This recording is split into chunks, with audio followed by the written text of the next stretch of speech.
you know, they got their average offensively. They've been averaging about 700. It's not like they just did this to us, but I mean, they're good. Everything starts up front. They controlled our front. We got some pressure on them early. We got to them a little bit, but when you can just hand that thing off and get explosive play after explosive play after explosive play, everything works.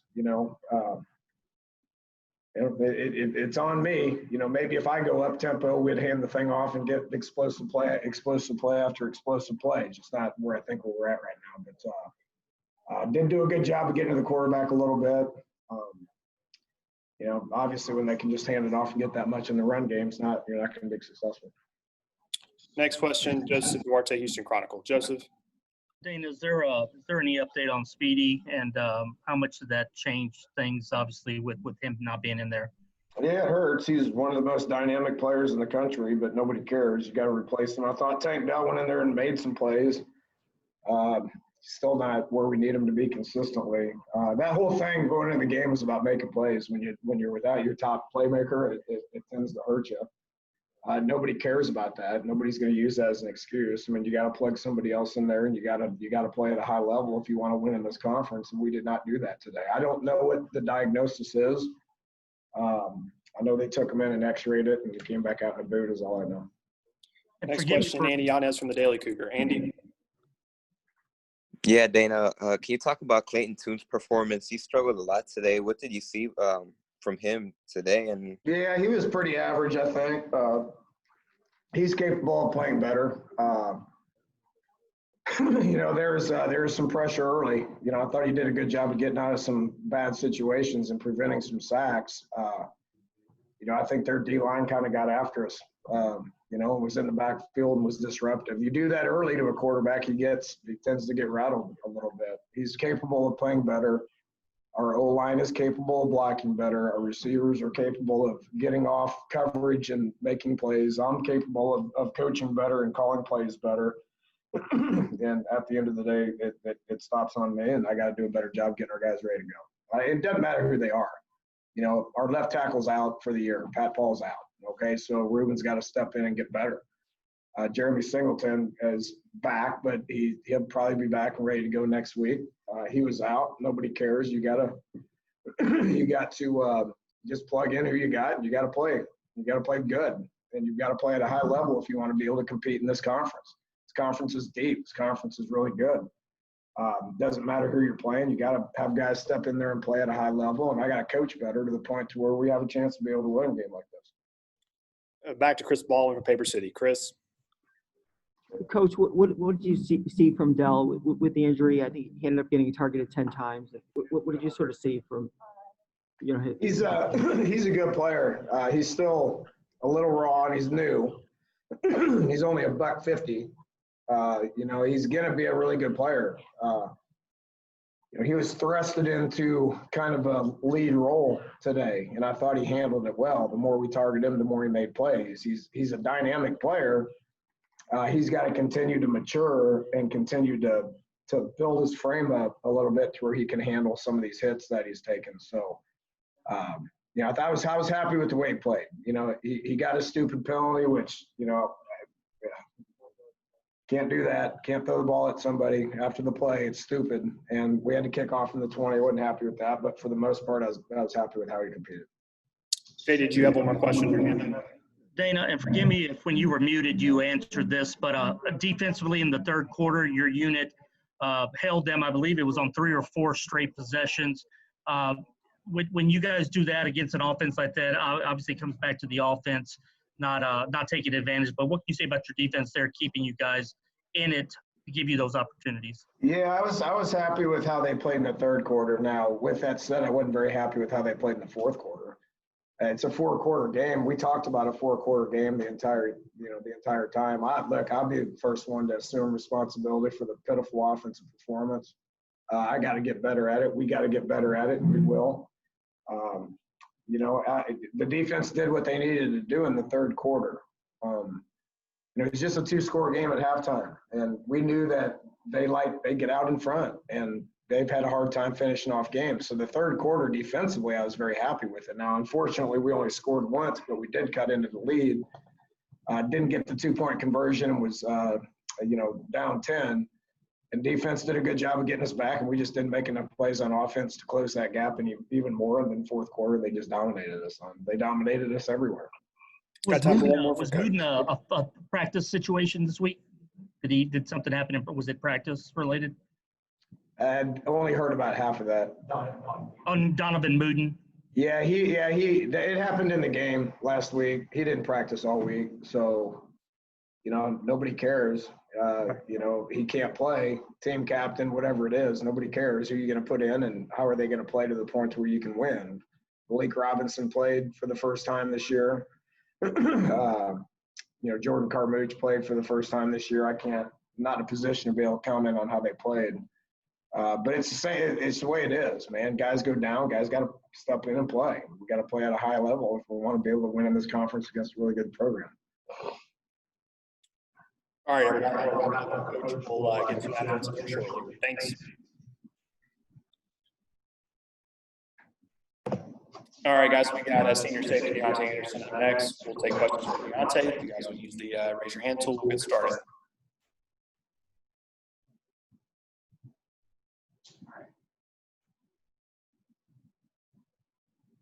First question goes to Joseph JD. Hey, Deontay.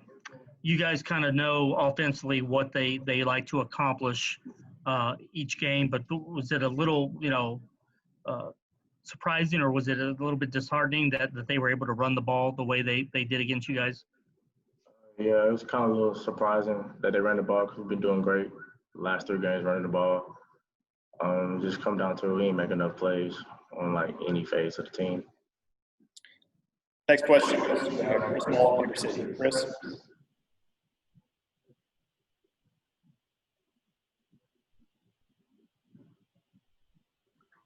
Sorry about that. It seemed like you were frustrating him a little bit in the third quarter, holding him down. Did they do anything differently? Late in that quarter in the fourth that sort of changed it back around? They did really everything we studied for. They just what makes their offense so great is how fast they go, and it's hard to get lined up. They really did everything. Every team will have a couple plays you probably don't know about, but they did everything. Next up, James. James. Yeah, so you touched on how fast UCF's offense goes, and I know on Wednesday when we talked to some of the players, y'all talked about preparing for their up-tempo offense in practice. Do you feel like it was a big jump from what you saw in practice to what they actually did on the field in terms of tempo? Actually, no, not really. Our problem was most of the time was just trying to look to the sideline and then trying to get lined up while they're getting fast. I know in practice we just had one call to go, and then throughout the game we made that adjustment actually. But it was really, really kind of the same tempo. Actually in practice, it kind of was unrealistic.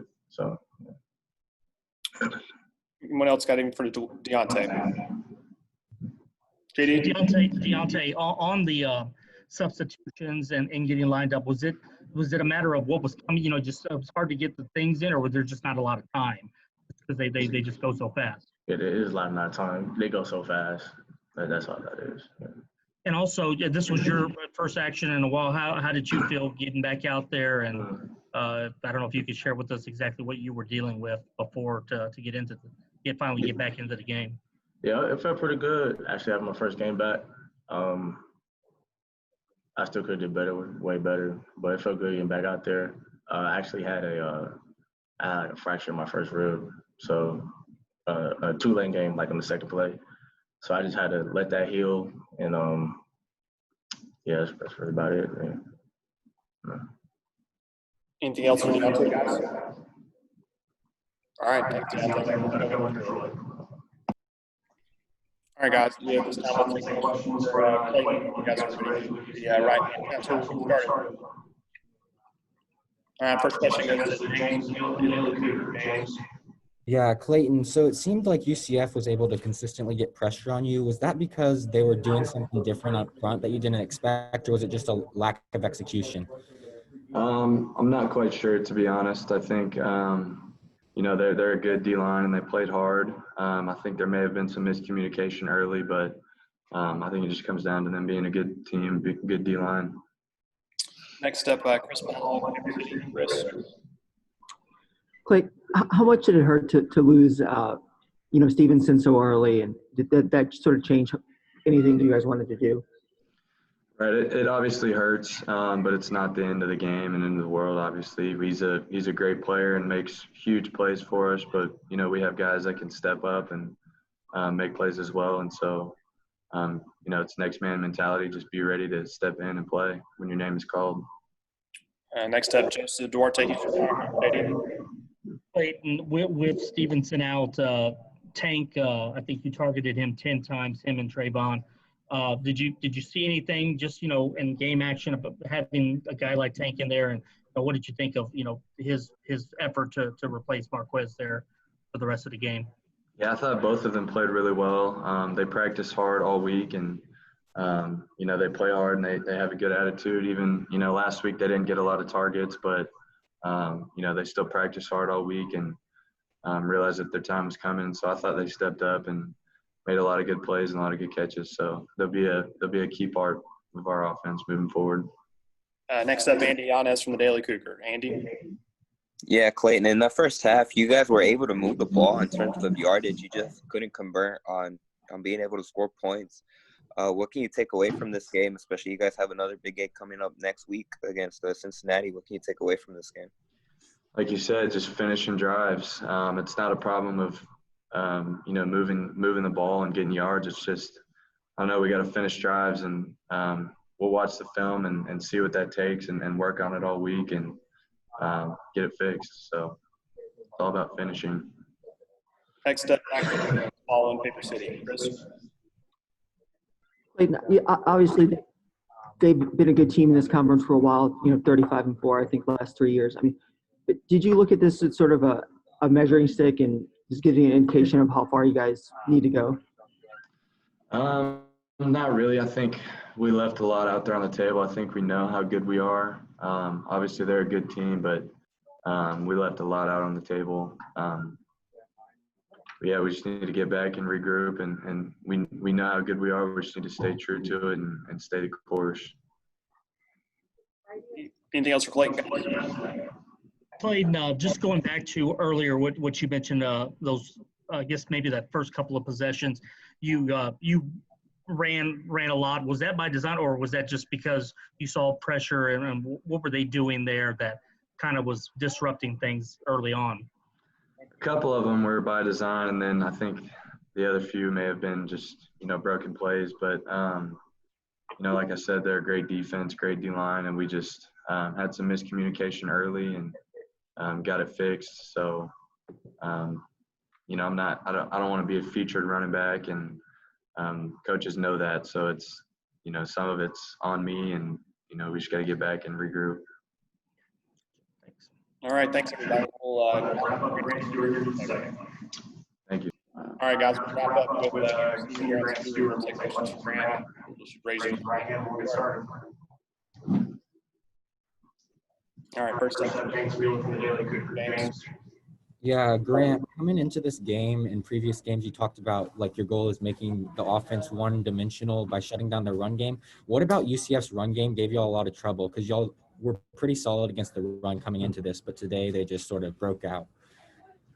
Well, first, I just want to give, all glory and honor to God just for letting us be able to play this game. But, when it came to the run game, it was mostly just us, It wasn't like they lined up and ran the ball down our throat or anything like that. It was mostly just us being over-aggressive on the pass, and probably 80% of their big plays were us not being lined up in time, So we weren't able to make them one-dimensional because we couldn't even get lined up and get on the ball how we wanted to be, Next question goes to Chris Ball from Paper City Magazine. Chris? In the third quarter there, it seemed like you had held them a little, frustrated the quarterback a little. Did you sort of sense that could have been a turning point, and what sort of happened after that? We try to just approach every drive individually, regardless of what the situation is, regardless of, what the score is. We approach every drive the same. Stop the offense, get the ball. So, I mean, if there was some turning point or something like that, I'll be honest, I was completely oblivious to it because I just wait till they call the defense and I go out there and play. Next question goes to Joseph Duarte, Houston Chronicle. Joseph. Grant, on the getting lined up, was that mostly because of their speed, or was there something else going on in terms of getting lined up there and getting maybe some of the substitutions on the field? Of course, those guys are good players. They got a good staff and stuff. And their tempo was pretty fast. We felt like we were prepared for it, but it was just a lack of communication on our behalf. If I'm being completely honest, the coaches put us in a good position. We just had to communicate.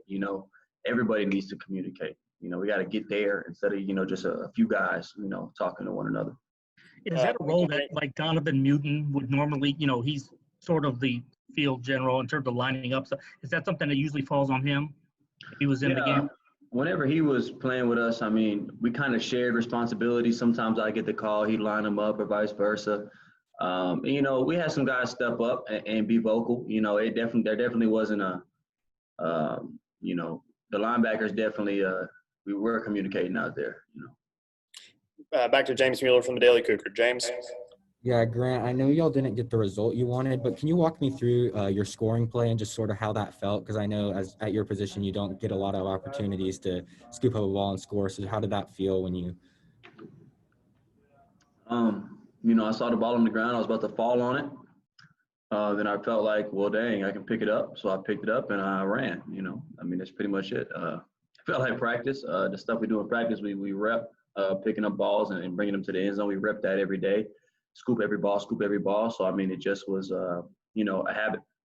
So I felt good, of course.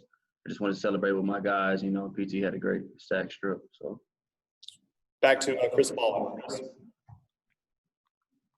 Did Coach have a message for you guys after the game, or did you tell you guys anything, or was it different? The message is that we got to keep getting better. We have to keep getting better from top down, and this was a team loss, and everybody that wears UH on their chest needs to get better if we're going to win more football games. That was the message, that we need to improve as an entire football organization. Last one goes to Joseph.